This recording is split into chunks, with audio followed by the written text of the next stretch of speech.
My name is Tshabalala.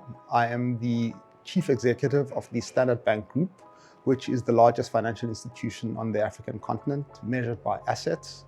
And I have the privilege of being the chairman of the Finance and Infrastructure Task Force of the B20.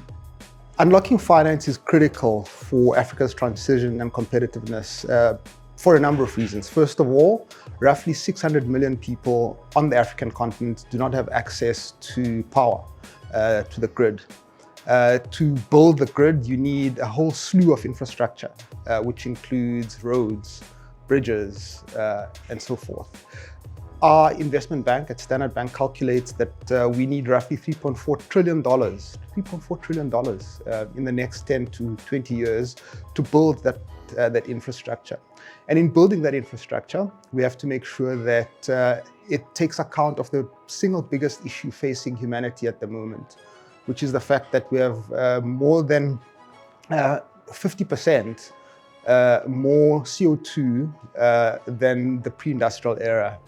That has resulted in pestilence, in floods, and therefore makes it necessary for the world to transition. We need to mitigate against this environmental degradation, and at the same time, we need to make sure that there's an adaptation. We need to build fit-for-purpose bridges, roads, and infrastructure.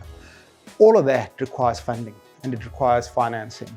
The African continent does not have sufficient funds from our own savings for that purpose.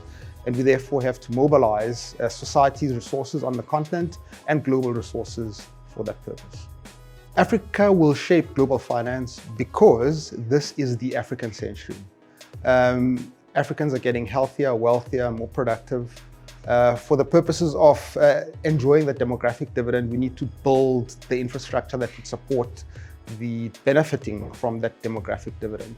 And therefore, Africa itself needs to take the lead in raising the financing for that purpose through our own savings, but we also have to make it attractive for our partners, whether they be development finance institutions, multilateral development finance institutions, and also philanthropies, banks, insurance companies. We as Africans need to make it attractive for them to mobilize their society's resources for investment on the continent, and we need to make sure that that investment adequately rewards them for their risks, for the risks that they take on the African continent. Now, as chair of the task force, it is humbling, it is exciting to try and aim for those high ideals as summarized in the G20 theme of solidarity, equality, and sustainability, and make that real by recycling funds for the purposes of infrastructure on the continent. It's a real privilege.